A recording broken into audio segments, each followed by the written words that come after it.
Hey, what's up? So today I wanted to talk about Splice compositions, YouTube content ID, and royalty-free samples in general. So let's get started with YouTube content ID.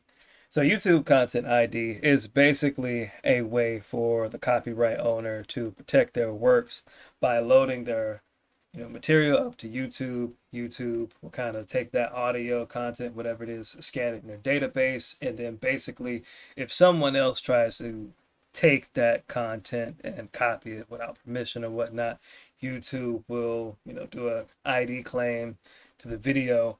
And what happens is basically, it will either A, block that second video from being viewed, or you can monetize off that video or you can even track that video's statistics. Now, again, YouTube content ID works for the individual or entity that is the owner of the copyright. So, for the most part, there's some difficulties and, I hear about some issues that kind of happen with this stuff. But the good thing about content ID is it will protect your stuff, you know, from other people stealing it. It works the way it is intended to work, which is good. It will provide you a limited amount of protection so that your music and your content that you upload to YouTube doesn't get stolen by somebody else, because that is very common, where you'll have somebody post up their music, their composition, and then somebody else will come along and basically try to copy it, take it, and present it as their own. And so this provides you with some protection for that. Now, last week I was on Reddit. Actually, yeah, I ended up on Reddit trying to look up some information about copyright registration and end up finding out that yeah, you have some people that are using royalty-free samples and other pre-made compositions, and what's happening is somebody will take that song that they made using the royalty-free sample or the composition. They will take that whole thing, that derived work, they'll put that up on the YouTube content ID system. And unfortunately, what happens is, now other people can't use that sample. People who may have also taken that composition and put it up in their derived work, they are not able to, utilize that and upload their music for listeners or people to hear it, because somebody else has done so.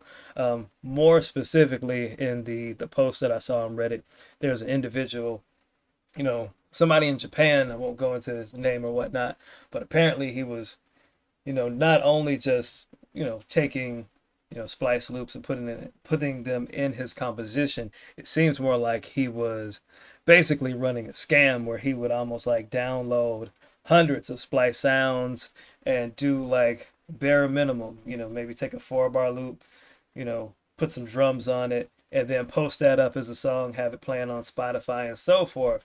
And apparently this guy is making a decent amount of chump change in the form of content ID.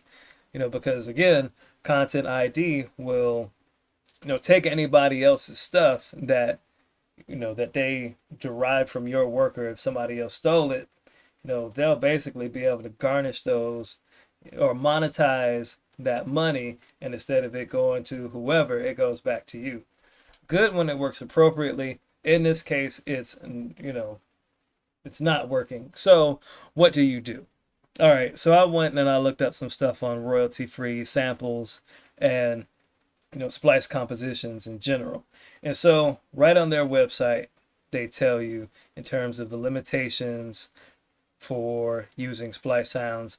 There are some things that you can't do with the sounds you download from Splice. A, you can't sub-license the sounds in isolation as a sound effect, loop, or any other sample, even if you modify it. So even if you take that sample that you downloaded and you chop it up and you do whatever to it, you still can't like sub-license or try to sell that sound as your own. You also cannot use those sounds in a way that's competitive to Splice or its licensor. So the example that they give here is redistributing them in a new sample pack. Again, you can't do that. Another thing in this case that would probably follow suit with that is, if someone is deliberately running the content ID game where they are, somebody has a subscription and they're just downloading hordes of samples, doing the bare minimum, taking those samples, maybe pitching them down, putting a little beat to them, making a 4-bar to an 8-bar loop or whatever, and then just calling the song, posting it up. That's not a big deal. But the moment they register that music as content ID, that's when it becomes a problem.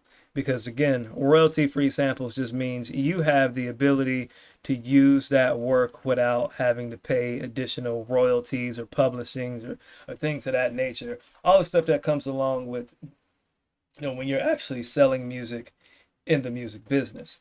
You cannot do that because the composition that you're using is not yours. You are creating a work that's derived from the sample. These are legal terms.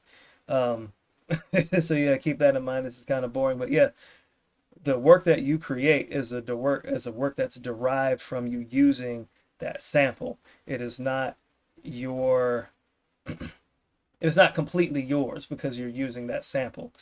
So if you create a song or a work and that work is the driving force or the main component to your song, yes, you can post it up. Yes, you are free to, sell that song or whatever. However, you cannot take full monetization rights from that song in regards to you can't block anybody else that may incidentally be using that same sample and say, well, now that person is stealing from me because both of you are using licensed content from somebody else, and technically Splice is the Splice is the copyright holder to my knowledge. Likewise, it says here in their terms of use, section 3.113, prohibited uses. I got it highlighted. You cannot use or sub-license sounds in a manner that's competitive to Splice and or its licensors. So again, if you are downloading Splice content, and for the record, in most cases with these larger companies, any other loops or compositions that you may be utilizing, yeah, you can use them to make a song. You can usually with not copyright, usually with royalty free stuff, you can use it, you can make a song from it, you can use it for commercial purposes, things of that nature. That's okay, but you cannot use it in a way that's competitive to Splice or its users, in this case the other people that subscribe or use that subscription, pardon me. So what do you do if you have taken your music, posted it up to YouTube, and you found that somebody else has given you a copyright strike because you guys have the same loop that you're using, and that person is trying to, you know, take your stuff down? Well, you can fight it through YouTube's, dispute system. I don't know how that works. I've never encountered it, but you can go that route and it may or may not work. But ultimately, I assume that if you're getting a copyright strike from somebody, that the name of the copyright holder is revealed. And with that information, you can go to Splice and say, hey, this is what's going on. This is what's happening.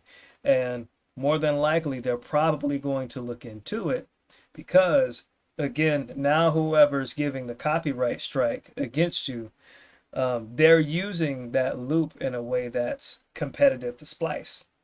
Why would Splice, give you a license to something and not allow you to use it? And it would be pointless to kind of do I'm gonna give out these loops on a first come, first serve basis. I don't know if I'm saying that right. I'm tired, but you know what I'm getting at. So first come, first serve basis. So yeah, if if you are running into that problem, that is what I would do. I would try to dispute it from YouTube from that vantage point. If that doesn't work, I wouldn't get discouraged. I would go and contact Splice directly and say, hey, there is somebody that is trying to block me from using these samples. I paid for this subscription, blah, blah, blah, blah, blah, blah, blah. This entity or individual is trying to block me from using the sample.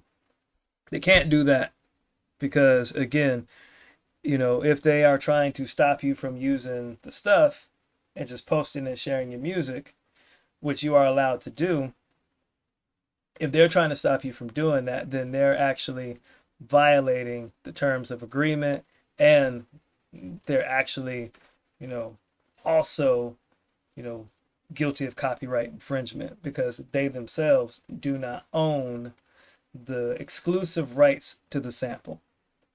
So I hope I explained this clearly. I hope this helps. I'm not a lawyer, but I do like to kind of dabble in this stuff because I do think it's important, you know, for people who are trying to monetize off of their work. Knowing what you can do and what you can't do when it comes to the business side of music is very important. Thank you for watching this video. I'm Tim Keys. I'm out. Peace.